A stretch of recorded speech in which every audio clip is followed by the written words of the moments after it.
بسم الله الرحمن الرحيم. الحمد لله رب العالمين والعاقبة للمتقين والصلاة والسلام على سيد الأنبياء والمرسلين سيدنا ومولانا محمد وعلى آله وأصحابه أجمعين. أما بعد فقد قال الله تبارك وتعالى في القرآن المجيد: أعوذ بالله من الشيطان الرجيم. بسم الله الرحمن الرحيم. حميم والكتاب المبين. إنا أنزلناه في ليلة مباركة إنا كنا منذرين فيها يفرق كل أمر حكيم. وعن أبي موسى الأشعري رضي الله تعالى عنه قال: قال رسول الله صلى الله عليه وسلم: إن الله ليطلع في ليلة النصف من شعبان فيغفر لجميع خلقه إلا لمشرك أو مشاحن أو كما قال عليه الصلاة والسلام. میرا محترم بزرگوں اور عزیز ساتھیوں، شعبان المعظم کا مہینہ چل رہا ہے اور اس کے بعد رمضان المبارک کی آمد ہے. سب سے پہلے تو ہمیں اس بات کا اہتمام ہونا چاہیے کہ آگے رمضان المبارک آ رہا ہے، لہذا اس کی تیاری میں ہم لگ جائیں. حضرت نبی اکرم صلی اللہ علیہ وسلم کا اپنا معمول یہ تھا کہ شعبان کے مہینے میں آپ کثرت سے روزہ رکھتے تھے، کثرت سے عبادت کے اندر مشغول ہو جاتے تھے، گویا کہ آپ رمضان کی تیاری میں لگ جاتے تھے. چنانچہ ہمیں بھی اپنے آپ کو رمضان کی تیاری کے اندر لگا لینا ہے، اپنا ذہن اللہ تبارک و تعالیٰ کی طرف یکسو کر لینا ہے، اور اگر ممکن ہو تو روزوں کا بھی اہتمام ابھی سے کر لیا جائے تاکہ نبی اکرم صلی اللہ علیہ وسلم کے عمل سے ہماری مشابہت ہو جائے. علماء نے ایک بات لکھی ہے کہ 15ویں شعبان کے بعد ایسا شخص جس کو اس بات کا اندیشہ ہو کہ اگر میں روزہ رکھوں گا تو رمضان کے روزے میں مجھے کمزوری کی وجہ سے رمضان کا روزہ رکھنا میرے لیے ذرا مشکل ہو جائے گا، ایسے شخص کے لیے 15ویں شعبان کے بعد روزہ رکھنا جائز نہیں ہے، اس لیے کہ اس نفل کی ادائیگی کے چکر میں فرض کے اندر تساہلی نہ ہو جائے. رمضان کے روزے فرض ہیں، لہذا اہتمام کے ساتھ رمضان کے استقبال کی تیاری کی جائے اور اپنے پچھلے گناہوں کے اوپر ندامت کے ساتھ توبہ کرتے ہوئے رمضان کے مہینے کو وصول کیا جائے. شعبان کے مہینے سے متعلق 15ویں شعبان جس کو ہم شب برات کہتے ہیں، اس کے احکام بھی اسی مہینے سے متعلق ہیں. اس 15ویں شعبان کے تعلق سے امت 2 طبقوں میں منقسم ہوئی. ایک طبقہ وہ ہے جس نے اس رات کو اس کی اپنی حیثیت سے زیادہ بڑھا دیا اور اس رات کے اندر ایک جشن اور ایک میلے کا سا ماحول بنا دیا. اور جو آدمی اس رات میں ایک مخصوص عمل یعنی قبرستان جانے کا نہ کرے، اس کو انہوں نے مطعون کرنا شروع کر دیا، اس کو شریعت کا مخالف گرداننا شروع کر دیا. اس کے علاوہ اس دن کے ساتھ اور اس رات کے ساتھ انہوں نے اور بہت ساری ایسی چیزیں ایجاد کر لی جس کا شریعت سے کوئی تعلق نہیں اور اس کو شریعت بنا ڈالا. دوسرا گروہ وہ ہے جس نے اس رات کی اہمیت اور اس کی فضیلت کا سرے سے انکار کر دیا کہ یہاں اس کی کوئی حیثیت نہیں ہے، جیسے عام راتیں ویسے 15ویں شعبان کی رات. علماء دیوبند اہل سنت والجماعت کا جو مسلک ہے وہی علماء دیوبند کا مسلک ہے کہ اس رات کی فضیلت ثابت ہے، لیکن اس رات کے اندر وہ کام جو ثابت ماننے والے کر رہے ہیں، جو انہوں نے غلو کر رکھا اس کے اندر، جو زیادتی کر رکھی ہے، ہم اس کے قائل نہیں ہیں۔ اور جو لوگ اس رات کی فضیلت کے سرے سے منکر ہیں، ہم ان کی بات کو بھی نہیں مانتے۔ رات کی فضیلت ثابت ہے، جتنی ثابت ہے اتنی مانتے ہیں، اور جو چیز ثابت نہیں ہے اس کو نہیں مانتے۔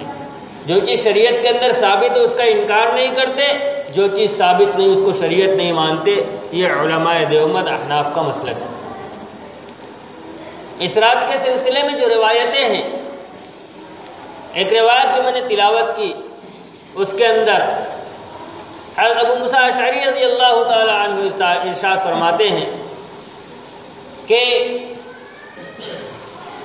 اللہ تبارک و تعالی 15ویں شعبان کی رات کو اپنی مخلوق کی طرف متوجہ ہوتے ہیں اور ان میں سے ہر ایک کی مغفرت فرما دیتے ہیں سوائے مشرک کے اور کینہ رکھنے والے کے۔ ہر ایک کی مغفرت کر دی جاتی ہے۔ اسی طرح ایک روایت کے اندر حضرت علی رضی اللہ تعالی عنہ کی روایت ہے، قوموا لیلہا وصوموا نہارہا، اس رات کے 15ویں شعبان کی رات میں عبادت کرو اور اس کے دن میں روزہ رکھو۔ فَإِنَّ اللَّهَ يَنزِلُ عَلَى سَمَاءِ الدُّنْيَا، اس لیے کہ اللہ تبارک و تعالیٰ اس رات میں آسمان دنیا پر نزول فرماتے ہیں اور اعلان کرتے ہیں، أَلَا هَلْ مِن مُسْتَغْفِرٍ فَأَغْفِرَ لَهُ، کیا ہے کوئی مغفرت کا چاہنے والا کہ میں اس کو مغفرت دوں؟ أَلَا هَلْ مِن مُسْتَرْزِقٍ فَأَرْزُقَهُ، ہے کوئی رزق کا طلبگار کہ میں اس کو رزق عطا کروں؟ أَلَا هَلْ مِن مُبْتَلٍ فَأُعَافِيَهُ، ہے کوئی مبتلا مصیبت جس کو میں عافیت دوں؟ أَلَا كَذَا أَلَا كَذَا، پھر امت کے بندوں کی ایک ایک ضرورت کا نام لے لے کر اعلان کیا جاتا ہے کوئی مجھ سے مانگنے والا مجھ سے مانگ لے میں اس کو دے دوں۔ حتیٰ یطلع الفجر، غروب شمس سے لے کر طلوع صبح صادق تک یہ عمل ہوتا رہتا ہے۔ اس روایت کے سلسلے میں بعض محدثین نے تمام محدثین نے اس کے راویوں پر کلام کیا ہے، اور محدثین اس بات کے اوپر متفق ہیں کہ یہ روایت ضعیف ہے، لیکن ایک روایت یہ ضعیف ہے، دوسری روایتیں بھی ضعیف ہیں۔ محدثین کا یہ اصول ہے کہ فضائل کے باب میں ضعیف حدیث کے اوپر عمل کرنے میں کوئی حرج نہیں ہے، چنانچہ تمام محدثین بشمول امام بخاری رحمۃ اللہ علیہ ہر ایک نے فضائل کے باب میں ضعیف روایتوں کو نقل کیا ہے۔ کوئی کہہ سکتا ہے کہ بخاری شریف کے اندر ضعیف روایت موجود نہیں ہے، میں ایک درجے میں یہ بات مان لیتا ہوں، یہ بات کی باتیں ہیں نہیں ہیں۔ امام بخاری رحمۃ اللہ علیہ نے اپنی زندگی میں صرف ایک کتاب نہیں لکھی ہے، بلکہ ان کی کتاب الادب المفرد بھی موجود ہے، ان کی کتاب رفع یدین کے مسئلے کے اوپر بھی موجود ہے، ان کی کتاب قرأت خلف امام کے مسئلے پر بھی موجود ہے، ان کی کتاب تاریخ پر بھی موجود ہے۔ یہ لزوم کہ میں ضعیف روایت نقل نہیں کروں گا، یہ صرف بخاری شریف کے اندر انہوں نے اپنایا ہے، ورنہ الادب المفرد کے اندر جہاں امام بخاری رحمۃ اللہ علیہ نے فضائل بیان فرمائے ہیں وہاں ضعیف روایتوں کی بھرمار ہے۔ تو فضائل کے باب میں ضعیف روایتوں پر عمل کیا جائے گا، یہ محدثین کا متفقہ اصول ہے، اس سے کسی نے انحراف نہیں کیا۔ امام نووی رحمۃ اللہ علیہ نے اور دوسرے محدثین نے بالکل وضاحت سے اس بات کو لکھا ہے، لہذا یہ کہہ کر کہ یہ روایت ضعیف ہے لہذا اس پر عمل نہیں کیا جائے گا، یہ زبردستی کی سینہ زوری ہے، محدثین کے اصول کے بالکل خلاف ہے۔ پھر 15ویں شعبان کی فضیلت میں صرف ایک روایت موجود نہیں ہے بلکہ متعدد روایتیں موجود ہیں۔ چنانچہ جو لوگ اس رات کی فضیلت کے منکر ہیں، جو کہتے ہیں اس رات کی کوئی فضیلت نہیں ہے، جیسے عام راتیں ویسے آج کی رات، ان کے مقتدا اور پیشوا، ان کے جلیل القدر محدث، جن سے بڑا محدث ان کی جماعت کے اندر پیدا نہیں ہوا، مولانا عبد الرحمن صاحب مبارک پوری، انہوں نے ترمذی شریف کی شرح کے اندر تحفۃ الاحوذی کے اندر جہاں شب برات کی روایت آئی ہے، اس روایت کی تشریح کرتے ہوئے شب برات سے متعلق تمام روایتوں کو نقل کیا ہے جو ان کی نظر میں تھی، اور ان روایتوں کو نقل کرنے کے بعد انہوں نے جو جملہ لکھا ہے وہی جملہ اصل سنانا مقصود ہے۔ انہوں نے لکھا ہے کہ یہ تمام روایتیں اپنے مجموعے کے ساتھ، یہ تمام روایتیں اس بات کے اوپر دلالت کرتی ہیں کہ 15ویں شعبان کی کوئی نہ کوئی فضیلت موجود ہے، اور یہ تمام روایتیں ان لوگوں کے خلاف حجت ہیں جو یہ کہتے ہیں کہ شب برات کی اور 15ویں شعبان کی کوئی فضیلت موجود نہیں ہے۔ یہ بات انہوں نے اپنی کتاب تحفۃ الاحوذی شرح ترمذی کے اندر لکھی ہے، اور یہی بات حق ہے، تمام محدثین نے اس کو لکھا ہے۔ لہذا یہ کہہ کر کہ روایت ضعیف ہے لہذا اس پر عمل نہیں کیا جائے گا، اس کی کوئی فضیلت نہیں ہے، یہ محدثین کے اصول کی خلاف ورزی ہے۔ تمام اکابرین امت نے اس کی فضیلت کو مانا ہے، اور ہر ایک نے اس رات کی عبادت کو اختیار کیا ہے اور اس کی ترغیب دی، لہذا اس رات میں عبادت کا اہتمام کرنا چاہیے۔ اور اس کے دن کا روزہ یعنی 15ویں تاریخ کا روزہ یہ ایک مستحب عمل ہے، جو چاہے رکھے، جو نہ چاہے نہ رکھے، رکھنے والا ثواب کا مستحق ہوگا، نہ رکھنے والے کو ملامت نہیں کی جائے گی۔ اختیار ہے، رکھے چاہے نہ رکھے، لیکن رکھے گا تو مستحب عمل پر عمل کرنے کا ثواب ہوگا۔ مولانا حبیب الرحمان صاحب اعظمی، استاد دارالعلوم دیوبند، انہوں نے بالکل یعنی پوری شرح و بسط کے ساتھ اس بات کو ثابت کیا ہے کہ حضرت علی رضی اللہ تعالیٰ عنہ کی یہ روایت قوموا لیلہا وصوموا نہارہا اگرچہ سند کے اعتبار سے ضعیف ہے، لیکن اس ضعیف عمل کی روایت کے اوپر بھی عمل کرتے ہوئے اگر کوئی 15ویں شعبان کا روزہ رکھتا ہے تو وہ مستحب پر عمل کرنے والا ہے۔ آج کا روزہ مستحب ہے۔ اس دن کے ساتھ ایک عمل اور ہے، وہ عمل ہے قبرستان جانے کا۔ یہ عمل جو لیا گیا ہے اس عمل کی روایت وہی حضرت عائشہ رضی اللہ تعالی عنہا کی ہے کہ ایک رات انہوں نے نبی اکرم صلی اللہ علیہ وسلم کو اپنے بستر پر نہیں پایا تو وہ ڈھونڈنے کے لیے نکلی، اور حضرت نبی اکرم صلی اللہ علیہ وسلم جنت البقیع کے اندر تھے، وہاں انہوں نے ان کو پا لیا۔ جب پہنچے ہیں تو نبی اکرم صلی اللہ علیہ وسلم نے حضرت عائشہ رضی اللہ تعالی عنہا سے ارشاد فرمایا، کیا تم نے یہ سمجھا تھا کہ اللہ اور اس کے رسول تمہارے اوپر ظلم کریں گے؟ اور پھر آپ نے آج کے رات کی فضیلت بیان فرمائی 15ویں شعبان کی کہ اللہ تبارک و تعالیٰ آج کی رات امت کی عام مغفرت فرماتے ہیں، اتنے لوگوں کی مغفرت فرماتے ہیں جتنے قبیلے بنو کلب کی بکریوں کے ریوڑ کے برابر لوگوں کی مغفرت فرماتے ہیں۔ بنو کلب یہ وہ قبیلہ تھا جو بکریوں کے پالنے میں بہت مشہور تھا، یعنی کثرت بتائی کہ بے شمار اور کثرت سے اللہ تبارک و تعالیٰ آج کی رات میں مغفرت فرماتے ہیں۔ یہ روایت اس بات کے اوپر دلالت کرتی ہے کہ آج یعنی 15ویں شعبان کی رات میں اللہ تبارک و تعالیٰ کی طرف سے عام مغفرت کا اعلان ہے۔ ساتھ ہی ساتھ نبی اکرم صلی اللہ علیہ وسلم کا ایک عمل بھی سامنے آیا کہ حضرت نبی اکرم صلی اللہ علیہ وسلم 15ویں شعبان کی رات کو قبرستان تشریف لے گئے۔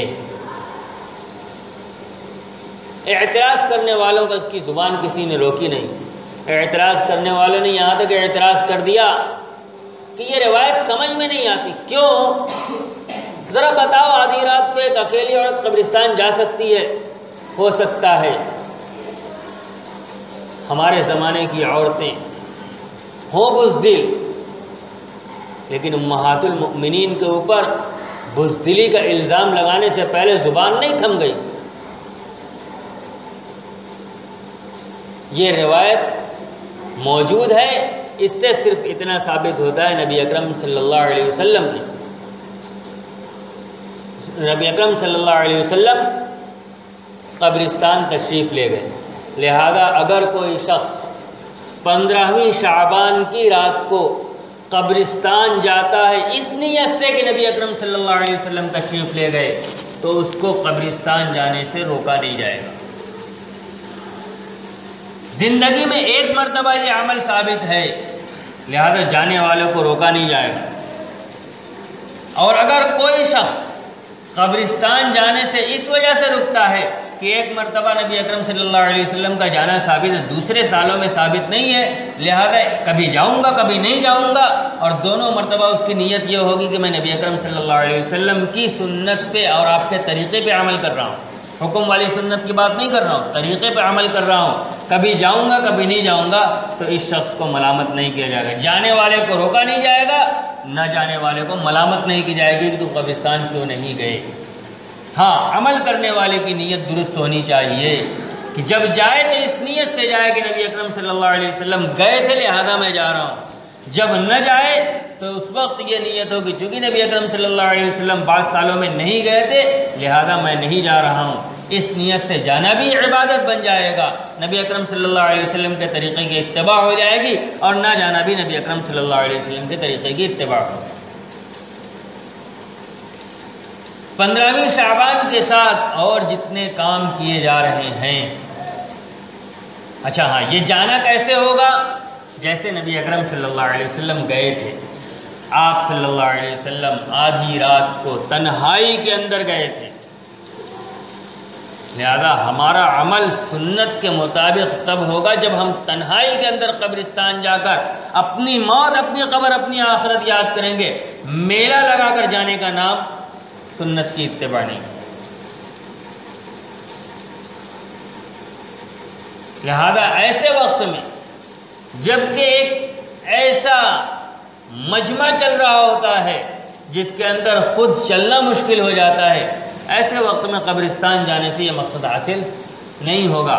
ہم اس بات کی نیت کریں کہ ہم قبرستان اس وقت میں جائیں گے جس وقت میں نبی اکرم صلی اللہ علیہ وسلم تشریف لے گئے تھے۔ حضرت عائشہ رضی اللہ تعالیٰ عنہ نیند سے بیدار ہوئی تھی، تب دیکھا تھا کہ موجود نہیں ہے،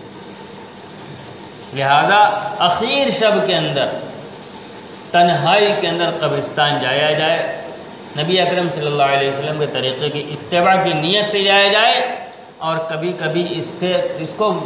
مؤخر بھی کر دیا جائے کہ ہمارے بچے یہ تربیت نہ پا جائیں کہ 15ویں شعبان کے اندر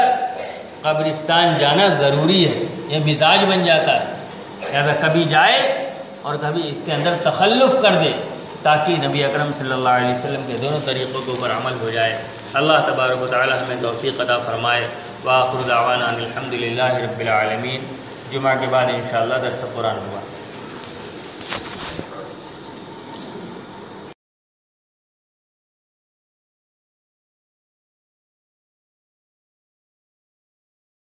شهر رمضان الذي أنزل فيه القرآن هدى للناس وبينات من الهدى والفرقان